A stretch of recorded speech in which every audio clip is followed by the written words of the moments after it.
I recorded the last video the same day as this one. I'm still sick. Sorry if I sound like shit. For the past few months, I've been taking a look at official demakes of Sonic games out of pure curiosity.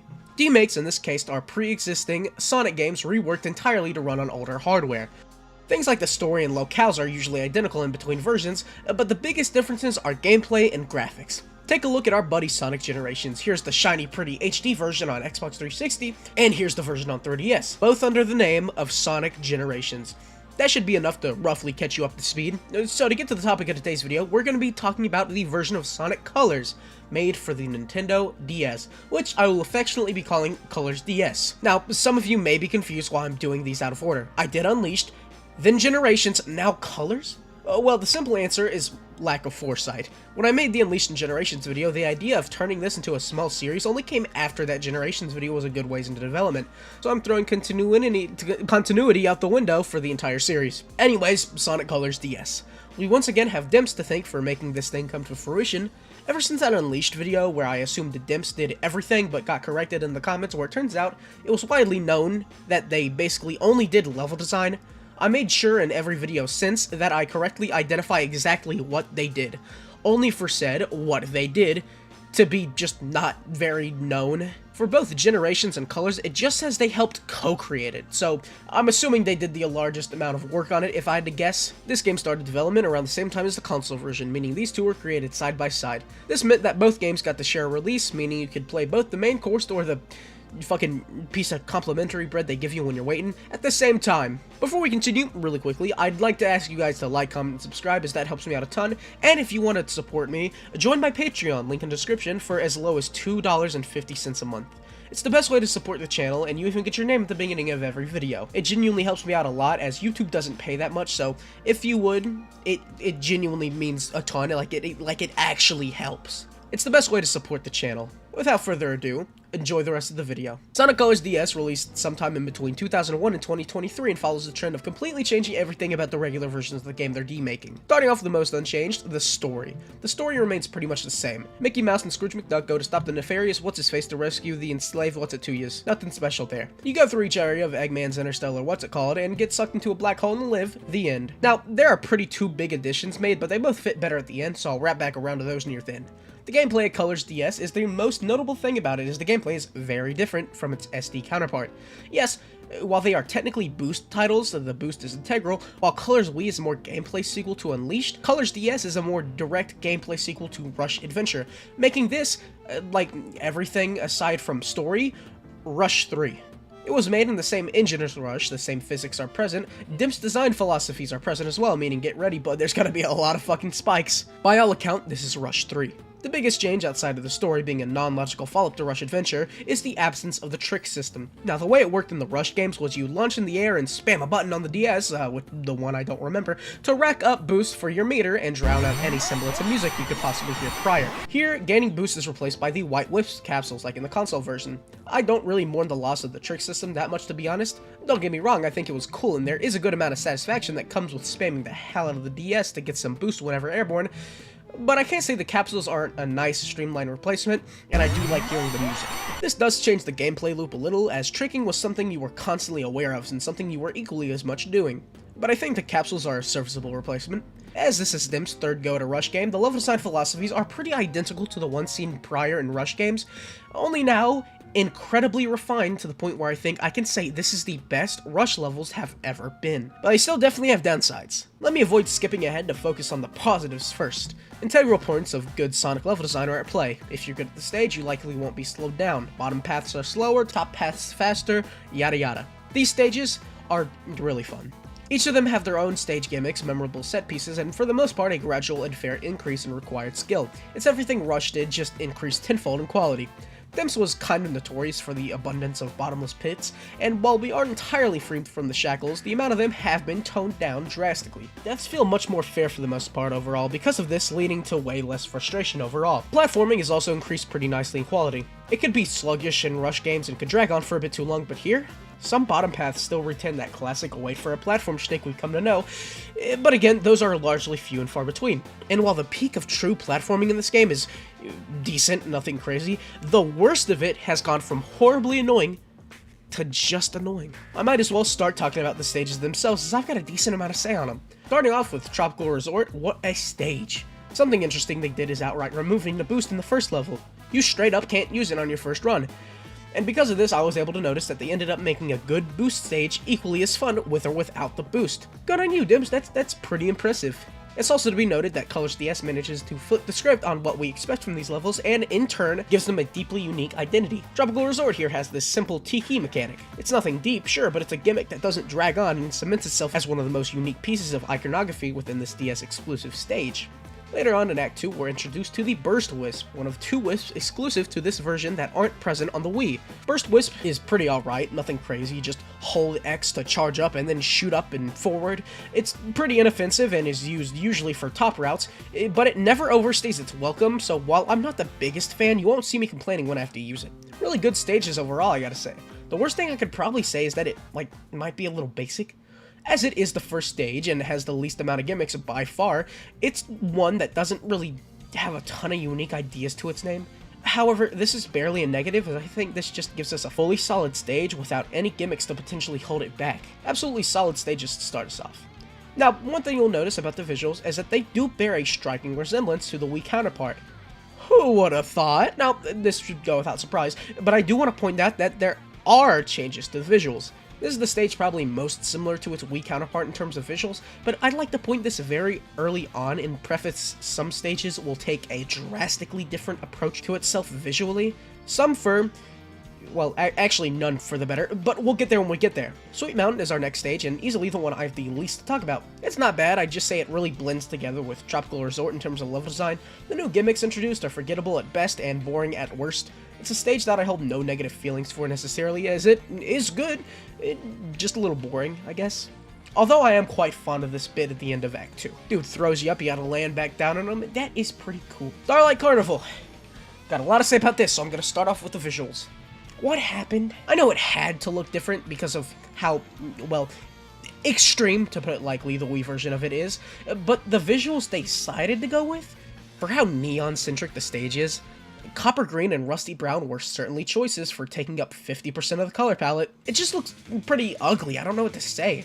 I know they're limited by hardware, but why these colors? This wasn't a matter of hardware limitations, it was a matter of changing up the colors of the pixels.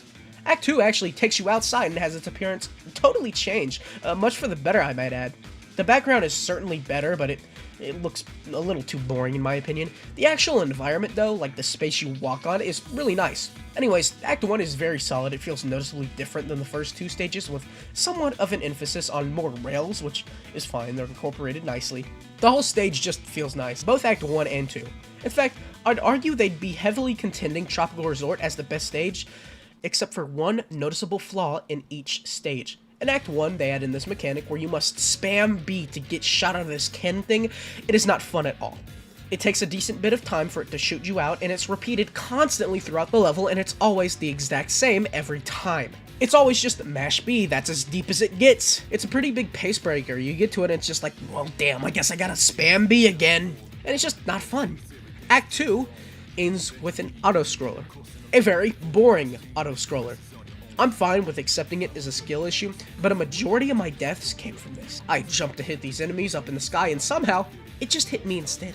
I don't know. This unfortunately is the ending of Starlight Carnival, and because of that, it sticks a pretty sour taste in your mouth and made my opinion of the stage go way down in turn. I had to replay it to truly get a sense of, oh, this is actually a really good stage.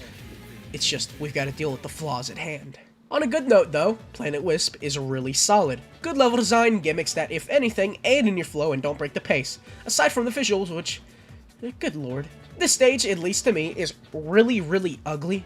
This was definitely due to hardware limitations, but man, this stage looks unfinished at times. For some reason, and this might just be me, this doesn't look like it belongs in this game. It looks more like a Mario game on the GBA than Sonic level from the Sonic game. Aside from that though, the only real negative I'd say comes from the drill wisp, and my issue with it is such an easy fix. There is a small delay between turning the D-pad and the drill moving, meaning precise moments, you just don't get them. I know the drill wisp always controlled kinda weird, but never was there a delay so noticeable.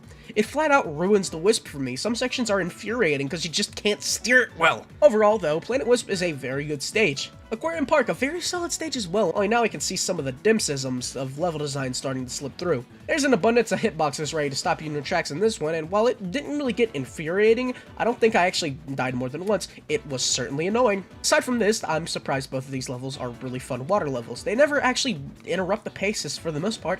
There's constant movement, even underwater. Asteroid Coaster.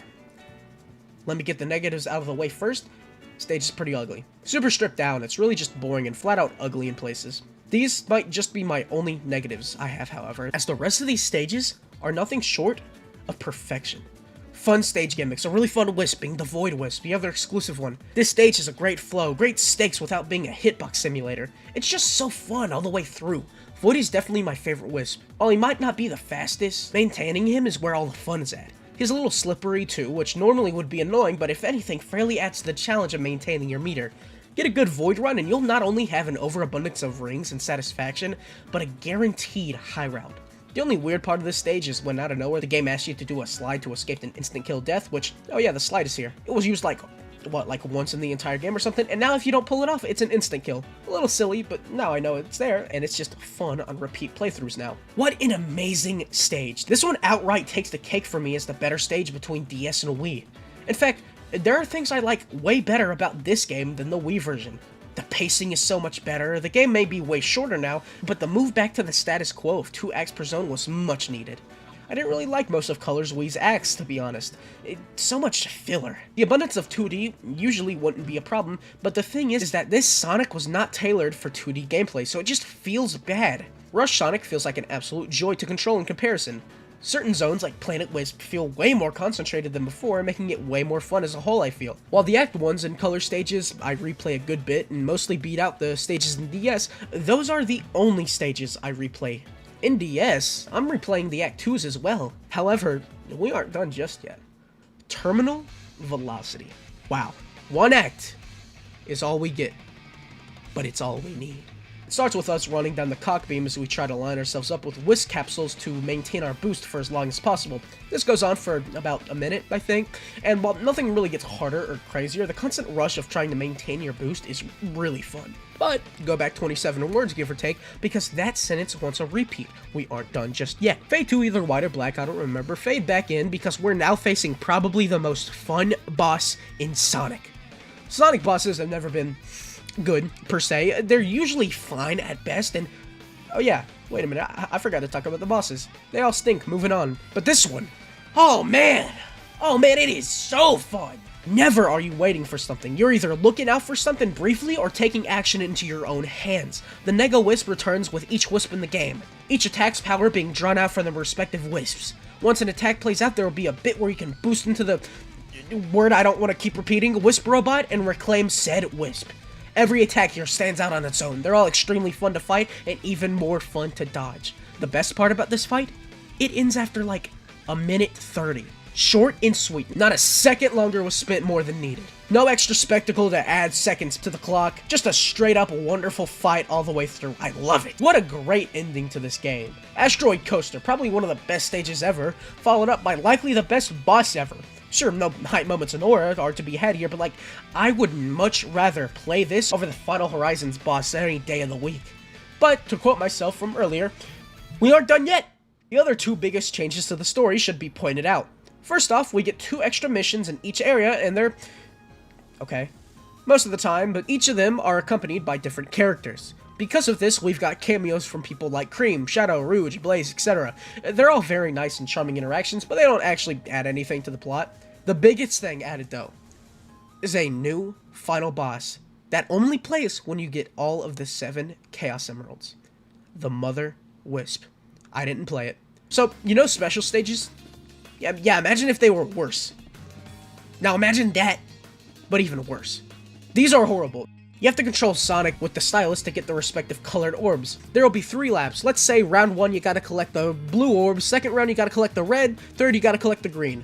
So you go to collect all the blue orbs from round 1, that's cool, but if you run into a few red orbs, well that is less orbs you can collect on round 2, and you get the gist, so on and so forth. It's not very hard, but when you do mess up, 3 minutes of an absolute slogfest of a special stage where you have to repeat over and over and do the same thing, and I just couldn't be bothered. These are straight up horrible. The Mother Wisp fight looks, honestly, whatever. It's just a repeat of other supersonic bosses, nothing crazy to be honest. However, the fun part is now we get to bring in the canonicity debate, whether the Mother Wisp is canon, meaning Sonic Colors DS is potentially the canon version. I think this is a silly debate to be honest. Colors Wii is clearly the canon version. It's just the Mother Wisp is also canon and simply doesn't make an appearance in Colors Wii. Regardless, nothing changes lore-wise if DS were to be canon. It's just people like Shadow and the others wouldn't go there, I guess. Anyways, closing thoughts on Colors DS. Honestly, this just might be the best D-Make by far. Unleashed will always win in my heart because of bias, but Colors DS I think is genuinely better than the console counterpart, so shit, good job. I enjoyed this game a lot more than I thought I would. I'm not the biggest fan of 2D Sonic games, to be completely honest with you, even though CD is my favorite. It's strange. I never really cared for Rush and Rush Adventure either. I liked them, don't get me wrong, but I didn't care about them too much. This one, I really like Colors DS, I can't lie. It's a game that I will likely be playing on my own time. Anyways, next up, I'll be talking about the Master System D-Makes of 1 and 2, so stay tuned for that. If you want to support the channel, then seriously considering becoming a patron on my Patreon, as that's the best way to support the channel, like genuinely. That $2.50 to $5 a month, it adds up, like no shit. Like always, I'll see you guys next time. Peace.